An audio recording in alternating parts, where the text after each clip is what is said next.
Hi to everyone, we're live. That's working well. Welcome. We had to try this a few times to make it work. So we're finally live, and I'm happy about it for sure. Make sure you comment below in the chat, let me know where you're from, and let me know who's watching. And in a few minutes, we'll be starting. Mandi will be sharing here some things that you can do daily to improve your trading mindset and improve your psychology, your trading overall, your execution, all that stuff. So Mandi, how are you today?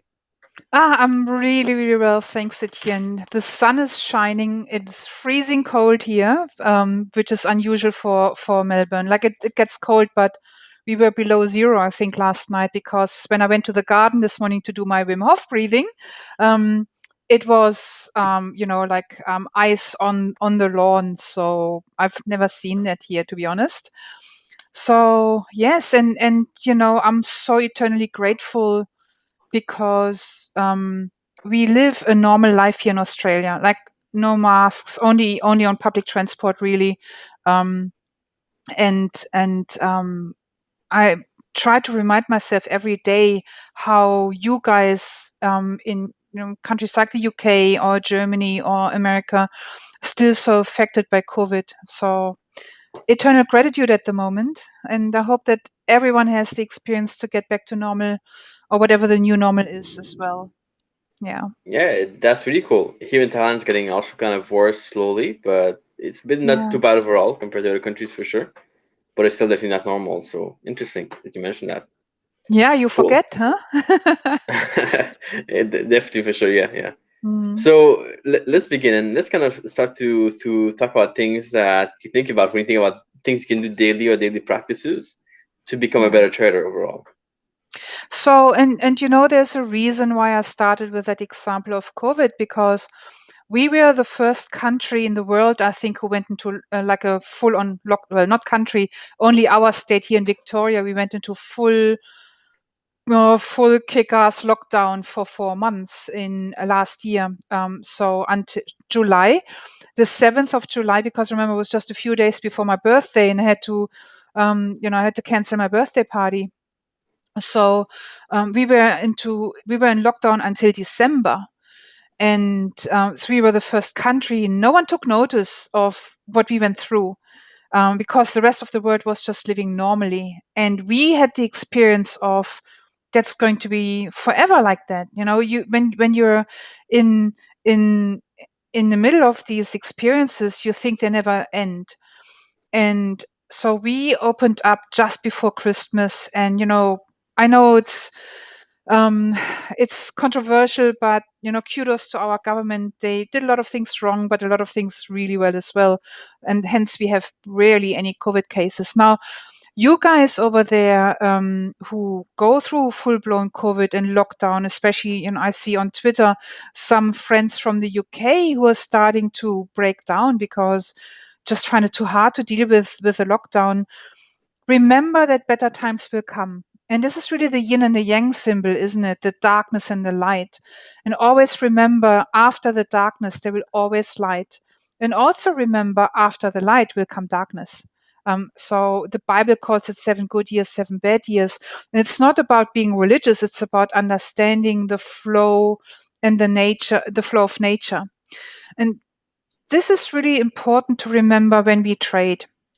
I know quite a few traders who have been through the coin, not only Bitcoin, but the coin experience last week when the coin markets just crashed. And this is the typical after 7 years or after a certain period of time when everything went well, everything went to shit really. And so remember that if you have been affected, that good times will come again. So that is one of the daily experiences and thought processes that I have when I'm not doing well in trading or in life or, um, you know, it, it's not just trading where we have to practice our well-being. It's any area of life where I remind myself, yes, that is not working well at the moment, and I know better times will come. Why? Well, number one, because it's the rhythm of life. So if I have a time in the market when I can't pick a trade, right? I'm sure you have that experience as well, Etienne, where you go long and the market turns, right? You go short and then rallies up, and it's like you pick consistently the tops and the bottoms on the wrong part of the of the equation. remember that good times will come again, and to just take a deep breath and refocus, and remember the qualities you have, the strengths you have, the skill you have. If you don't do well in this market, whichever market it is, remember that maybe there's something for you to learn, that in that market environment you don't do well, so you need to go back on live market replay or on backtesting and keep practicing trading this market. Or maybe you need to hook up with another trader who knows how to trade really well in this market. So at the moment we have a high volatility, and I know quite a few traders who are not doing well in volatility. They did really well in the creeping and trending markets. So now they have to learn this new skill. So this is one exercise or one habit that I would invite everyone. Look at what is not going well, and then remember that better times will come, but not just because better times will come, but also because you will find a way to improve, because all it is, it's feedback that you need to learn something else. Yeah. This is interesting. So tell me about this more, and the fact that, when we are in a tough situation or tough time, we think that things won't get better. And I see this. So this is really true for COVID, but also for trading. Because if you're in a drawdown, you're gonna think it's always gonna be that way in the future. So how can you kind of get out of that? Is it just like a different way to think, or how can you change this? Yeah. So let's have a look at why that is even a problem. When we have a bad run and we think it's a problem, we never get out of it. What do we do naturally? We start forcing and pushing and can you get rid of this one, Etienne? That's distracting. Yeah, sure. Cool. Thank you. You know what I'm talking about, right? Yeah. Yeah. Cool. So yeah, that one. So when we think that life doesn't get better, that has an impact on our mental well-being, on our mental health, on our mental capital, and that will have an impact on our emotional capital and emotional health. The impact that has on our trading is that we are going to start to force our trading, meaning that we start taking entries that are not really according to our plan, that we start becoming impulsive or compulsive, that we start going on tilt or binge trading, as I call it. When you just mindlessly press that mouse button and keep getting into new trades, or keep adding to losing positions. That is the problem of thinking that the good times will never come back. Now, so when we have a problem, we always need to look at how does it impact us in our trading or in life? Why is that even a problem? When we understand why and how that impacts us, now we can look for a solution. So I would work proactively. So before the markets open, when I'm in a negative spiral, and there's a lot of negativity going on at the moment, not only in terms of COVID, but also in terms of political viewpoints. The conflict between Israel and Palestine, the conflicts in other areas of the world that impacts the general well-being. So to remember and to consciously look for where there's darkness, so wars, there's also light. So there's always people who are helping, who are supportive, who are kind, for everyone who is an utter asshole. So always look for, all right, so here I have darkness. Let's look for the light. That is something that I would do. When I have a losing streak, I look for the light in terms of looking for other traders who do really well in this specific market that I'm not doing well. What can I learn from them? So that's down to a skill improvement. And also go back to my trading statistics and look at times when I did well and remind myself, see, you can do it. It's not always that you're screwing up. There's times when you do really, really well, and remind myself that I can do well, and try to tap into these resources. Apologies. So I try to tap into the resources that I had at the times when I was doing well. So, for example, when I feel stressed, And I'm not doing well because I'm feeling stressed. Number one, I look at what is it that I'm afraid of that will happen that I don't want to happen. So a loss. Or what is it that I'm afraid of that I can't get what I really want? A profit. I was just working with a trader this morning who we looked at why she hesitated getting into her trades. And it came down to the fear of not getting what she really wanted. And that came down to a childhood experience where she was immensely constrained and controlled by her family. And anything that she wanted, may be something to eat, to life changing decisions as what kind of job to choose, was dominated and restricted by the family. So of course you would have an experience that you can't have what you want. And it was going back to remembering that we are adults, that we are now at the course of our lives. And even though we think we are adults, we are often reminded of where we were helpless and couldn't make our own decisions and choices. So that's another avenue that I look at. It's like, so how much of my fears are solely old programming and old conditioning that is really not the case anymore nowadays. Yeah. So, and yeah, so what are your thoughts on that, Etienne? I'm just trying to imagine. So how would that play out for? This is someone who, because a lot of Mm. people are going to be in that situation. Someone who's been trying to learn to trade for like many years. Let's say like I don't know, 8 years, 3 years, 5 years, and they don't feel like they have this kind of good history or good moments in trading. How could they? How could they kind of bring back the mindset of being able to do it? And Yeah. one way is for sure to listen to other people who've been able to do it. Mm. But at the same time, it's like you versus them. It's not the same thing as you Yeah. doing it. Yeah. Excellent insight, Etienne. So I say excellent because it was exactly what I suffered from. I was like, yeah, I can see other people doing well, but doesn't mean that I can. You know, I could see really successful traders, but deep down, I didn't believe that I can do the same. So, and then this vicious cycle comes when we say, I will only believe that I can do it once I have some runs under my belt and I'm successful.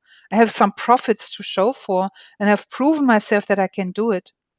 And so there's then this vicious this double bind where in order to become successful, I need to see some success. But in order to see success, I need to feel successful. So, that's when we were stuck. So the way I help traders to get out of it, and what worked for me was like, if someone else did it, I know there is a way. And I haven't found that way as yet. And maybe it's a skill that I need to learn. Maybe it's a thought process that I need to learn. But I'm going to figure out what it is. I'm not going to give up. There's always a way, and I will find that way. And I was looking at, people who were not successful and then made it to success. For example, I think it was Patrick Swayze when he actually, I don't know if many people know that when he was in his teens, he was actually a ballet dancer. He was always a dancer, and he had a bad accident and broke his leg. And of course, the doctor said he will never dance again. And he's like, stuff that, I'm going to find a way. And he trained and practiced. And, Dirty Dancing came about years later. And he did Dirty Dancing under an enormous amount of pain and strain. He would be on painkillers most of the time. And he would also still do ballet dancing. And they showed, it was a documentary that I saw, and they showed this place in Hollywood on the top of, this really famous parking spot where you can overlook Hollywood. And he would drive up there before he was a famous actor. And he would always say, I'm going to conquer you. I'm going to find my way into Hollywood. I'm going to be part of the big league. And he said that to himself so many times, and he did. He found his way. He found his way. And that's what I did. I was like, I'm not going to give up. I'm going to find a way. There's always a way. So putting my brain on Google search of what's the way, and eventually I found it. Yeah, I'm still, still the ups and downs that every trader has. There's no such thing as consistent every day, every month being an amazing month. But I now know, even if I have a losing streak, that better times will come. Yeah. So in short, the answer to your question is, if I don't have runs on the board as yet, then I promise myself to figure out what the gap is and to find a way. Now, there is another way as well, another piece of the puzzle as well, where when I don't have anything success in trading as yet, we all are successful at something in life. Even if we are successful and being unsuccessful, right? There is always a strategy behind it. And then we can look at what is the strategy that I use to succeed in that area of life. And that's what I tapped into as well. So, for example, I always thought I need more confidence. Confidence is just a feeling. And but the way I tapped into confidence was, I was a really good show jumper on horses. I won a lot of trophies. And I did that on multiple horses, not just on one horse. So it was clearly a skill that I have. Also, I started skiing when I was very little, like 3 years old. And so I eventually became a ski instructor as well. And yeah, I agree with you. JM Etienne is the best. What he pulls up here for you guys is just really, really, really grateful for what you do for the trading community. So I would always remember and tap into the feelings of confidence that I had in my trading, and that I had in my skiing or my show jumping, and that would help me to overcome the lack of confidence, that gap, that fear in my trading as well. So I looked at, what did I do to become so successful in that area, and it was lots of practice. And I had great mentors. I had an amazing riding coach who took me under his wings, and he also gave me his amazing horse that I could ride. In skiing, I was part of a ski school where I was part of the racing team.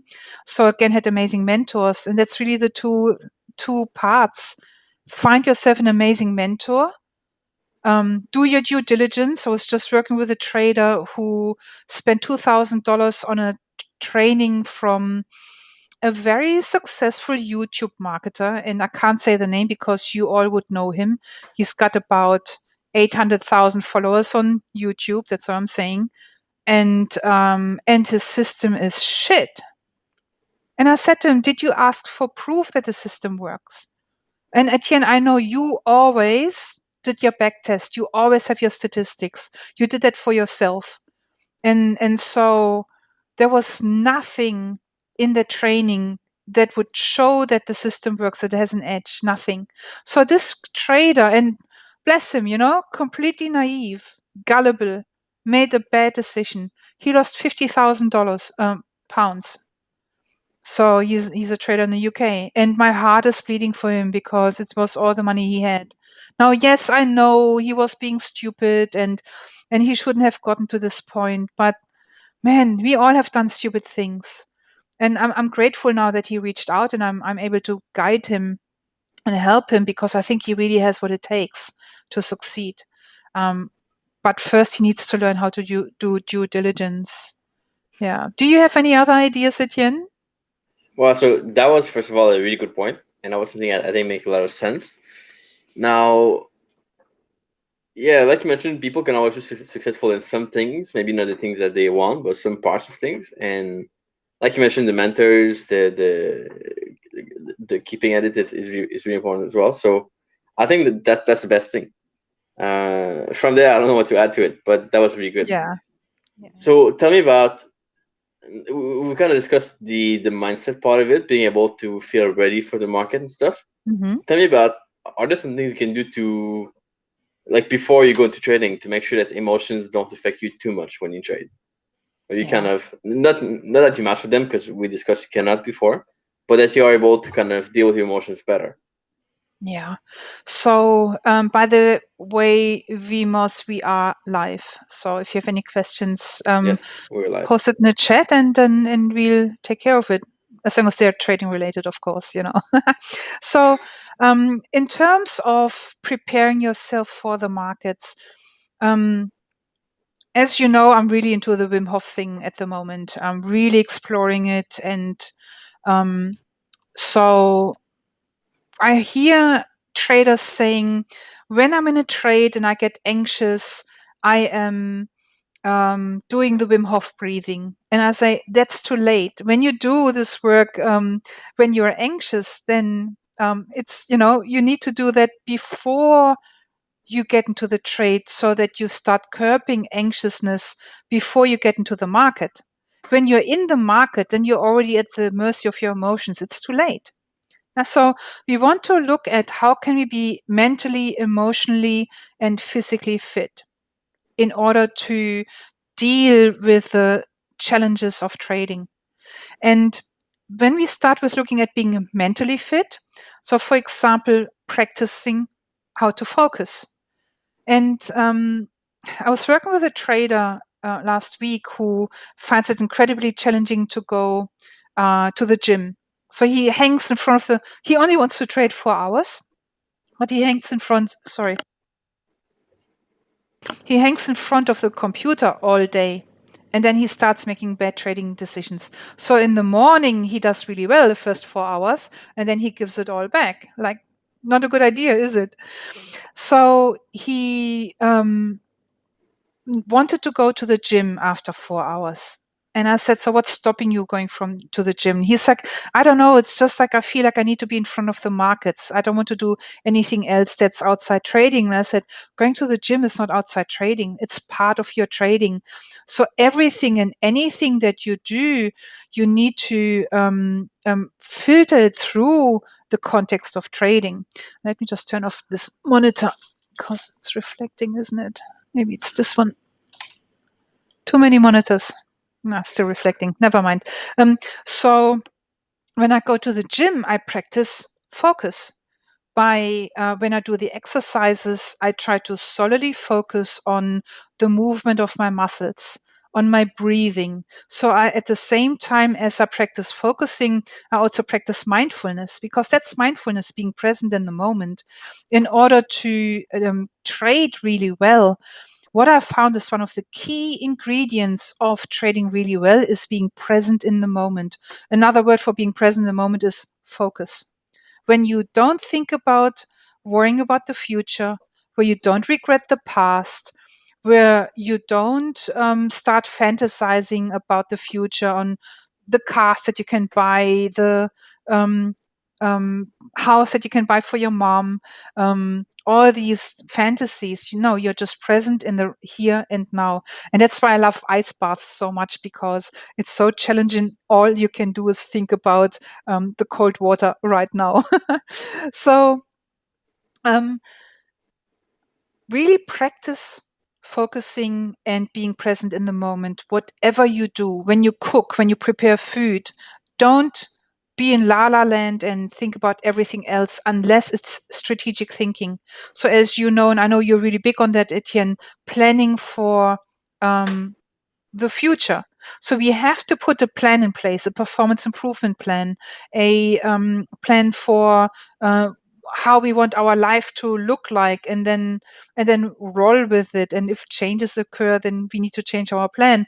But so these are examples where I would say this is where you practice focusing, what you can do at any moment in time to prepare to be a better trader, so that you're intensely focused in the moment, you're present in the moment. And that's what we call mindfulness. In that moment, you can make really good trading decisions. Whereas when you have financial pressures and financial fears, you are worried about the future. And what do you do when you worry about the future? You start forcing your trades. You start getting into trades that are not really good trades, or you get worried about the profits being taken away from you, and then you get out of a trade too early instead of letting it run to your profit target, if you have a profit target. So this is one, practicing focusing and mindfulness so that you're present in the moment. Another part of going for a run, for example, is I said to my trader, when you sit in front of the computer and you don't move, eventually you get a lack of oxygen in your brain. And when you get a lack of oxygen in your brain, your brain doesn't perform at the highest level. Now, if you want to be in the top 1% of the world of traders, which he wants, and he certainly has what it takes, you need to make sure that your brain and your body is in top shape.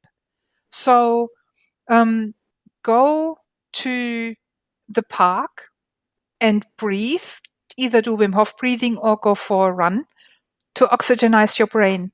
So it's not that you stop trading and then you stop taking care of markets or being in the markets. If that is important to you, say, now there is another part of me as a trader that I need to do. So if you look at, for example, soccer players, tennis players, they don't just spend 10 hours on the court or on the field. They have a nutritionist, they get massages so they stay nimble, so that they don't get any injuries. They have a nutritionist to make sure they're eating healthy, strong, and good food, nourishing food. They go to the sauna to get the poison out. I know our footy players, I see them all the time down at the beach. Even in winter, they go into the seawater the cold takes the lactic acid out of the muscles. We need to do the same as traders. And so if you find it hard to peel yourself off the monitor, of the computers, think of what else you need to do in order to be in top shape as a trader. Now, so that's the second part. That's the physical and mental part. What I also do a lot is I practice calculating in my mind. So keeping my mind strong and nimble. So I would, let's say, go for a walk to the shops. And then every car license that comes, that I see, let's say car license is 793.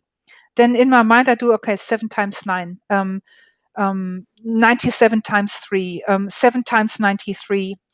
Because in trading, we need to be able to make really quick decisions and also financial decisions in terms of our risk and money management. So that's what I practice as well, keeping my mind in top shape by practicing maths. So many things, like my whole life, I don't know, I can talk for the next hour about how to prepare for the markets. Now, to be more practical, even more practical, what I would recommend is to always prepare for the markets the night before, so before you go to bed. Because what I learned from the fabulous Professor Huberman is our brain, just like our body, processes information in the rest phase. So as you know, when we go to the gym, that is not the moment when we grow our muscles. The muscle growth occurs after we went to the gym during the rest period. Now, if you study, let's say, a language, and the learning of the language, the processing in your brain does not occur in the moment when you study the language. It occurs in the moment when you give your brain a break. Like, I don't know, you mindlessly look into nature, or just looking outside the window, into the blue sky. Or if you go for a run, or if you do meditation. So when you prepare for the markets the night before, that will then your brain goes into unconscious competence, processing everything that it saw. And so the next day you might have the experience that you have a better feel for the market. You were more in rhythm with the market. What is really important in the same theme is, after you traded, do your post-market assessment. Look at your trades. What did you do well? What could you have improved for tomorrow? Because it's not so much for me about the journaling. It's, again, if you don't do your post-market analysis, you will have this unconsciously still thinking about the markets and brooding about the trades that you took or didn't take. When you do your post-market analysis, you will put that to rest. You put it to the long-term memory. So the next day, and this is what I learned from Linda, by the way, Linda Rushke, the next day you will go to the market with a clean slate. The kitchen is clean, and you start from with a fresh mind. Whereas if you don't clean up your mind and you don't do the post-market analysis, it will linger somewhere in the back of your mind. Why didn't I do this? Why did I make these mistakes? Yeah. So do you have any more ideas, Etienne? Yeah, in terms of emotion, maybe I would add one thing. So I think it's really important to understand which emotion comes up and try to kind of know why that comes up as well. So I know you're really good at that, kind of teaching people what emotions mean, and that's really good. So maybe you try to note down like what emotions came up in trading, then what that means or why that comes up, which event, then you can start to prevent it better next time. Yeah, So it's one thing to kind of prevent before, but you have to be able to know what happens and how to correct it, like, make a plan to go around that emotion and deal with it. Yeah, I love that, Etienne. I forgot to mention about emotions. So that's what I call the emotional guidance system. When we are so aware of our emotions, when we feel that emotion creeping up, we know that's a warning sign that we are now about to start doing something stupid, like going on tilt or getting superhero syndrome, as I call it. So after a really good run, I have a few traders at the moment that I'm working with, interestingly enough, who have the experience. They both mastered the FTMO challenge several times, but then they do really well, and then they do something really stupid and screw it up and get kicked out again. And so I said, what is it? So I look at their statistics. I'm like, I know, I can see you can trade well. And then you have this really small period of time where you screw up. So there's two reasons for it. Number one, they performed really well in a certain type of market. The market changed. They didn't identify that the market changed. They kept trading the same way. So, for example, you know how recently the market came down hard Monday, Tuesday, Wednesday, and then I think on Thursday it reversed really hard. So I'm talking about the index market, the Dow, on the DAX, etc. So these one of these traders did it extremely well on the way down. He didn't realize there was a reversal coming, and he kept shorting into the squeeze, into the short squeeze, and that's how he got kicked out. So he didn't read the market correctly. Had nothing to do with mindset. Well, it did, because he had superhero syndrome and thought he had mastered it, and then he stopped being aware of what's going on with the market.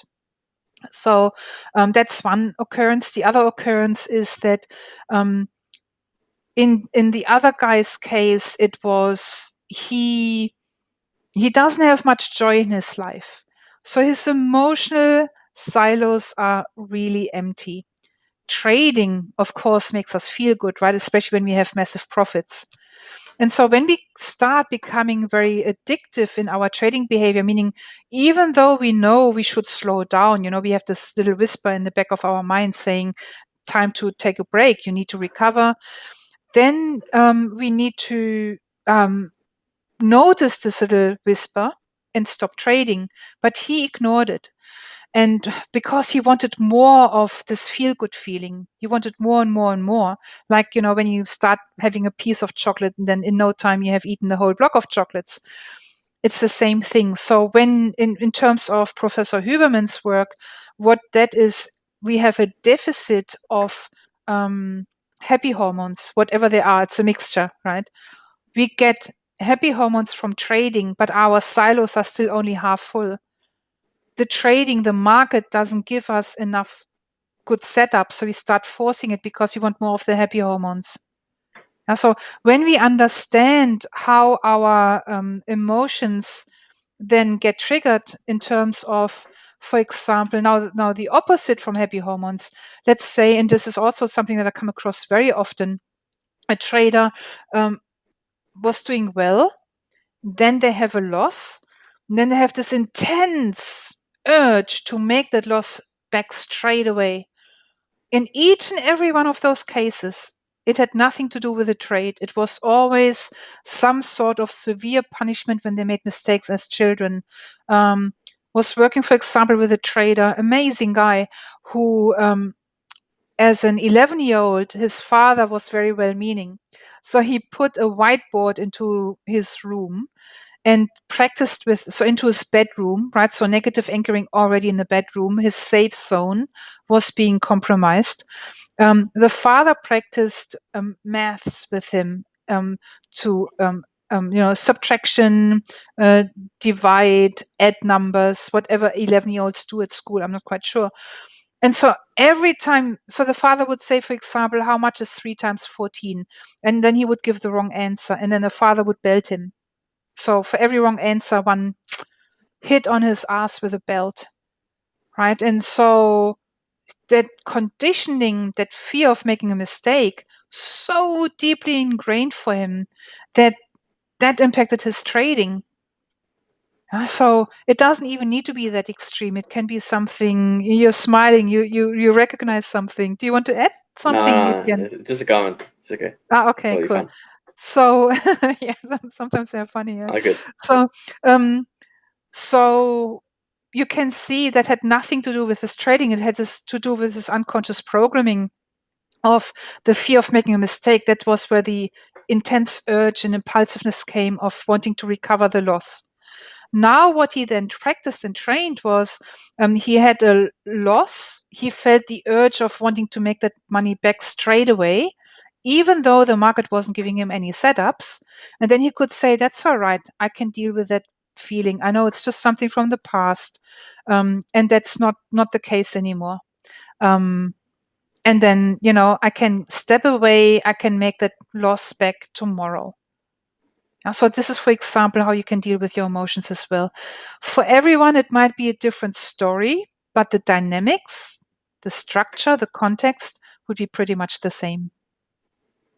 Awesome. Yeah. We have another question that I want to get to. So if you guys have any question, you can always come in the chat now, and we'll get to your questions pretty soon. I want to start with some books here. Someone was talking about, are there some books that you recommend to read? I might have a few, but maybe you can go with your book first if you have a couple of ideas. My favorite is still Steve Ward's High Performance Trading, which I named my website after, by the way. It was a coincidence. But so because that book was really the big game changer for me. I never wanted to do statistics, and that was in 2010 when I started doing some coaching with Steve. Was it 10? Around the time, doesn't matter, right? Long time ago. And I didn't want to look at my statistics because when I had a losing trade and I had to look at my statistics, it was like an enormous physical pain. It was so weird. So when Steve introduced me to keeping my statistics and learning how to read my statistics so that I can improve my trading, from then onwards, I completely flipped. Now I'm a metrics monster. I love statistics everywhere, benchmarks. Someone was posting recently on Twitter, oh, this guy is the real deal. And I'm like, what's your benchmark for real deal? Which didn't end well because I had a Twitter fight, but that's okay. But see, everything's benchmark for me now. And I know for you, Etienne, it's something that comes more natural because, and that's what I think is your strength, by the way. But I had to train myself to think like that. So definitely Steve Ward's book. Another book I love is, of course, Linda Rushke's Trading Sardines, because Linda talks in Trading Sardines. Now, if you don't know Linda Rushke, she's one of the most successful traders in the world, and she was in Market Wizards. And so Linda wrote this book, Trading Sardines, where she talks about everything that went wrong in her trading life. 40 years of challenges and mistakes and how she dealt with that. And I like learning from traders who let me see if I can get out of this sun. I like learning from traders not only in terms of what to do, but how to deal with challenges. I think that's how we learn the best. And so again, I learned so much from Linda about what did she do when she was feeling down and out. How did she pull herself up? What was she thinking? How can I think that? So I took a lot of the phrases that Linda shares in her book and I made them my own. My self-talk, I changed my self-talk from defeatedness to I can do this. I'm going to find a way. I'm not going to be defeated by that. Stuff that. No one can take my dream away. You think I'm not deserving? I'm going to be deserving simply by me training and practicing and becoming the best at what I am. That's so. So this is how I change my self-talk. I love Pitbull from Marty Schwartz. I love More Money Than God, where I forgot the author's name. He spoke about again all the failures of hedge funds. How LT, the guys with the silver, LT, long term capital, LTCM, I think it is. how they screwed up and how they are human as well. So, and by the way, Jimmy Jude on Twitter, he used to execute for them. So he has some stories to tell. I can't wait for his book to come out, because he's also the real deal. He talks about all the challenges and the mistakes and Sebastian something exactly. Thanks. That's the name of the author of More Money Than God. So, oh God, of course, Mark Douglas, the disciplined trader. So many. Let me see. What else do I have? Yeah, and another one I might add is the Daily Trading Coach by Brett Steenbarger, Brett the one that I really like Steenbarger's myself. work. So yeah, Yeah, and there's other books from him also, so you can just search that. yeah. Yeah, And I think Brett's that's a lot. blog, So I think right? just that would make a pretty big difference. Yeah. Brett's blog is amazing as well. Yeah, So yeah. yeah, Pretty that. yeah. Awesome. I want to address this quickly. So we get a lot. I get a lot of email questions about how people can work with you. They want to maybe do a coaching session with you. They want to see how they can work with you. How can they do that? Can they? Do you still work with traders one on one or not at the moment? I do. Having a little bit of backlog, thanks to you, Etienne. Really appreciate it. So Sebastian Malaby, that's right. So yeah, shoot me a message on Twitter or send me an email via my website, highperformancetrading.com.au. Yeah. Awesome. I'll leave it here on the screen so we get a lot of questions about this. So perfect. Thank you. Awesome. Very nice. And the next question was about. Also, Ed here was asking, why do winning trades feel easy? Is it because we associate pain with losses? Yeah, thanks, Ed, for this question. And I love that you say something that I now can point out for everyone. Number one, there is a presupposition that winning trades feel easy for everyone. And number two, there's a presupposition that everyone associates pain with losses. Now, this is really not the case. I know lots of traders, Linda, for example, again, and she was always like that. She doesn't associate losses with pain or pain with losses. Never. She just wants to get rid of them. They're just an inconvenience. Get out of my life. You're slowing me down. Let me get to the good stuff. Yeah, so now let's look at, why do winning trades feel easy for you? What I would love to know is, what does easy mean? Because easy means to me maybe something else than what it means to you. Easy, I would say, is a feel-good feeling. It's not something that we can benchmark at all. Now, when we look at easy as in terms of being present or having a feedback loop in terms of I'm doing something right.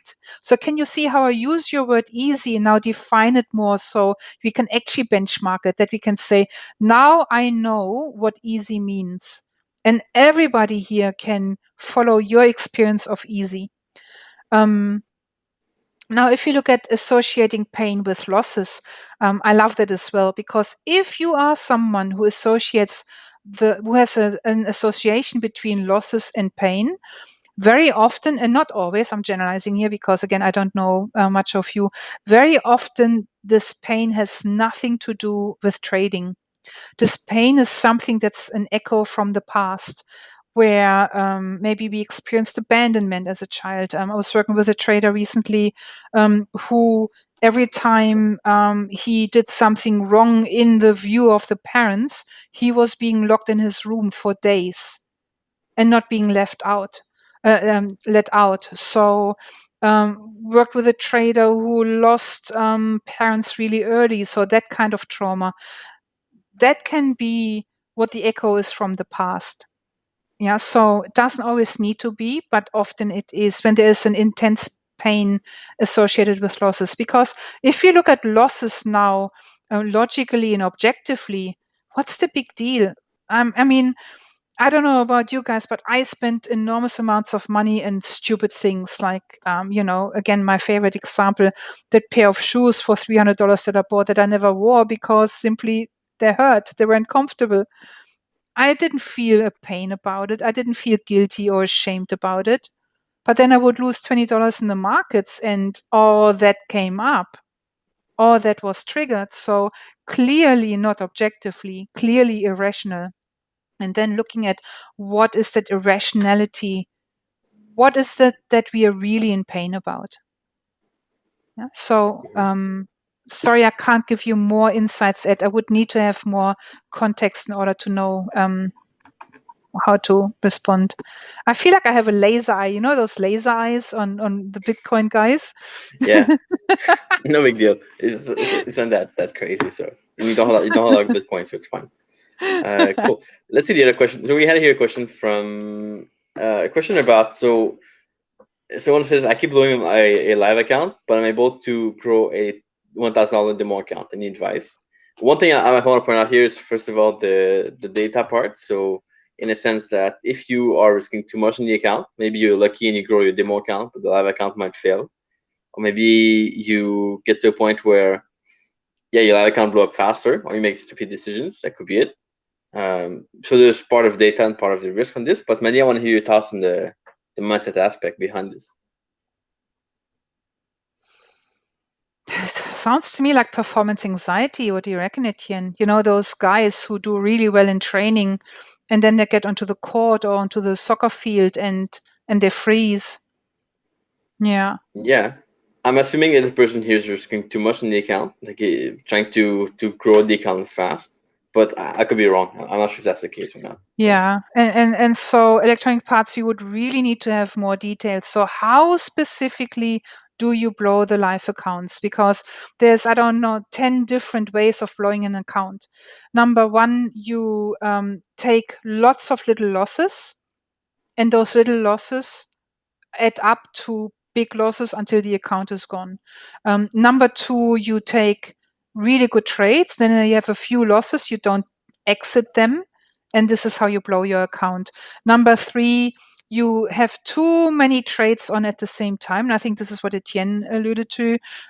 So if you trade, let's say, on leverage, you have too many trades on, and then the market moves, and with that your leverage changes. I don't know, many traders don't seem to be aware of that. As let's say when the DAX went from 15,000 to from 10,000 to 15,000, that's a massive increase in leverage that we need, because leverage is a percentage number. So that they put on too many trades and then run out of money. So we really would need to know the details of how you blow out your account. And this is what I would recommend you to start off.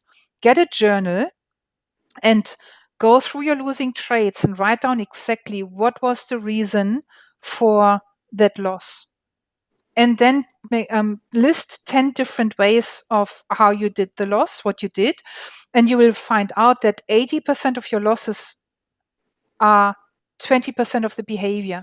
So let's say 80% of your losses are always because there was this one trade that you didn't close out, that you even added losing positions onto until you ran out of money. When you know what the real situation was, the real problem was, so the behavior, let's say that's what it was, you would always add to losing trades and then over leverage until you ran out of money. Then we can look at, so what is triggering this behavior? What is happening that you, number one, can't exit your losses when you, even though you say you should exit, but you don't have the discipline.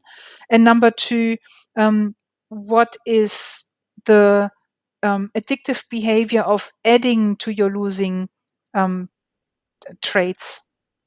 Now we can dive into really dissecting what is going on the emotional level. So was there a trauma? Is this a conditioning? Is it just you being a rebel? So we can now really dive into what is really going on here and then resolve that. And we can do that also looking at your thinking, your thought patterns. How do you talk yourself out of doing what you need to do? How do you justify not taking that loss? So, for example, one trader I was working with, he always said, the moment I get out of this trade, I bet it's going to turn around. And this is how he justified staying in the trade. So it says that the sorry. So when he sees how he justifies when he realizes how he justifies not doing what needs to be done. And you can look at that in any area of your life. So, for example, you say, I'm going to the gym at 11 o'clock in the morning after my 4 hours of trading. How do you talk yourself out of and making it okay to not going? That's exactly the same behavioral pattern that we do in trading, letting ourselves off the hook. So, can you see in our electronic parts that there is a deep dive required into exactly and specifically what you do?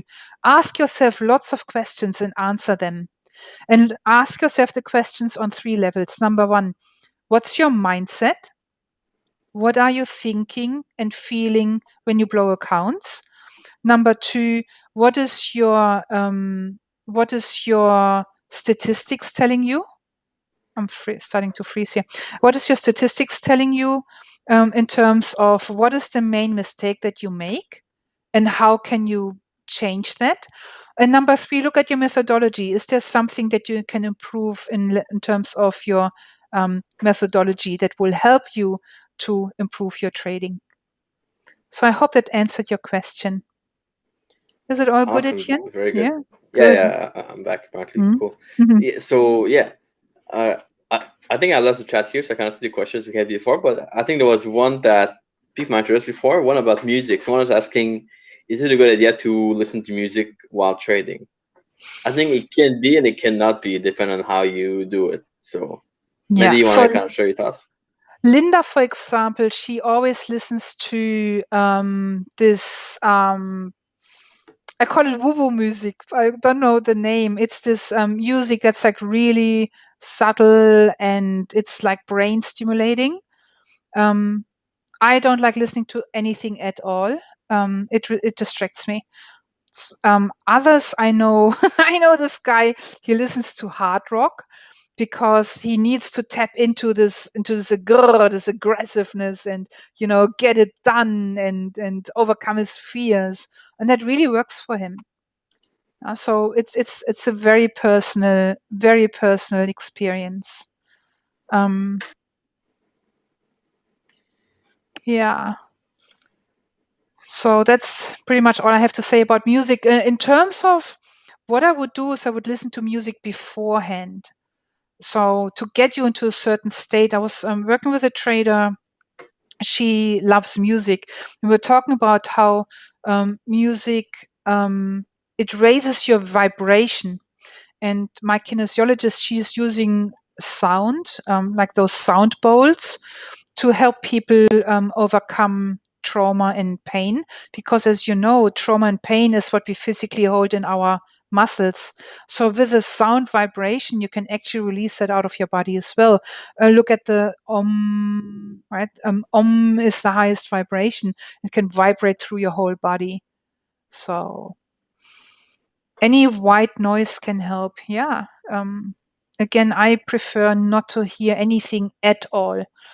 I used to need always voice and noise around me so that I don't need to hear my thoughts. I was so afraid of my inner world, of the pain and the thoughts and the fears, the fear mongering that was going on in my mind.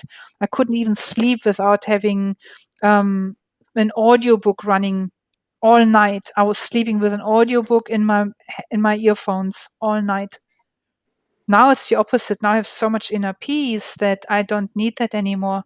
So yeah. Awesome. One thing I add to it is I listen to music. So if I review some charts, if I put some zones on charts and things, then I'll listen to music. But if I trade and enter trades, and it just doesn't work for me that way. It's Yeah. too hard to Yeah. focus. So Yeah, good point. exactly. Fine. And also, we need to be careful because there's been lots of experiments that if we listen to music and brings us to the happy state, we start making bad financial decisions. And that's Yes. why when you go to supermarkets, they have music running in the background, making you happy. Oh, let's get this chocolate as well. And oh, how about that as well? So, yeah. Awesome. Perfect. We had a question here. So Mandi, you trade, you don't trade stock, you trade the indices and Forex. Yeah. And so it definitely applies to Forex traders and then pretty much any kind of trader possible. So because of the fact that you talk about mindset, so all kind of Doesn't trading is matter. gonna be the same. Yeah, because the thing is, what does Tony Robbins calls it? The strategies for success. They're the same anywhere and everywhere. Watch the Queen's Gambit and look how she became the world's best chess player. Do that in your trading. It's all the same. No Exactly. secrets. Mandy, I appreciate your time, and we're already over an hour in. So if you, I think we'll keep the question for next time. I'll take note of them. We can use it next time. So if you have any question, you can always comment below the video. You can ask these questions there. I'll be happy to read your questions and ask them to Mandy next time. And we'll catch you guys here. Go ahead. Yes, for sure. Yeah. Last one. Don't know, just did a really good question that I want to answer. What is your strategy for letting your winners run? Do you scale out? So there's two parts to it. One part is your, what's the reason for your question? Is it that you feel you don't let your winners run long enough? If so, let me answer that part. If not, I answer the other part in a moment. There's a lot of traders who know they can let their trades run longer, but they don't. They start micromanaging out of fear of giving their profits back. If that is the case for you, then again, go back to as soon as fear kicks in, make a note. At what stage in your trading does fear kick in? Is it when you have a certain dollar profit? Is it when the market has moved a certain amount? Is it for no particular reason? So find out what's the trigger of at what moment in time do you start wanting to take your profits too early? And now look for a pattern here. Number two, now what you can say is your exit strategy really tight enough? Because what I see with a lot of traders who micromanage is they have their target, but trade doesn't always go to target. And the experience in the past is that the trade turned around and then they got out at a really bad loss, or they gave half of their profits back. That is too much, guys. So have a rule, for example, that you don't give back more than 10% of your profits. So let's say you were up $1,000 and it goes down to a $900 profit. Maybe take your profits, look for a new entry. There's no shame in that. Yeah, so that's the emotional part. Another way is maybe look at, I stay in one more candle. So, when you go hiking and your legs and your feet hurt, you just become really focused on what's right in front of you. One more step, one more step, one more candle, one more minute, unless your exit is triggered. So that's part. So in terms of scaling out, now, I love taking 3 units to enter the trade, and that's what I learned from the opening range breakout strategy that Toby Crobell invented, and what's his name? Frank, I forgot the other.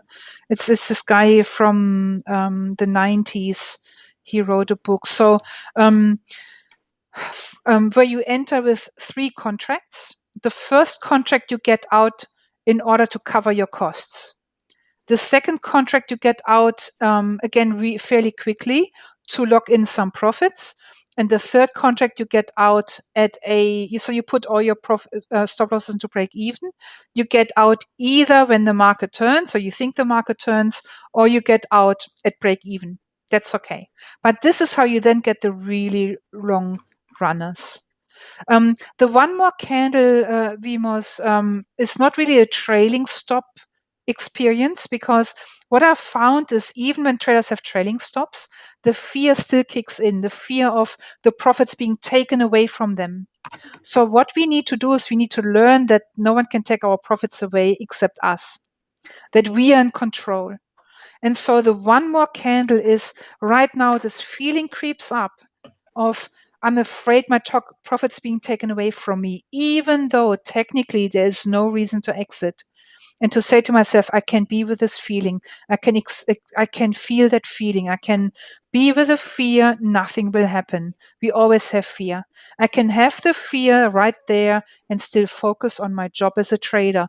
Has my strategy been executed? Yeah. So, right. So thank you, Etienne. I thought that was a brilliant question Yeah. and wanted to attend to And that. that was a good answer as well. So thank you, everyone. I appreciate your time for being here. Leave me your thoughts and comments below and everything. Give a like to the video if you liked it today. And we'll catch you back here pretty soon. Thank you.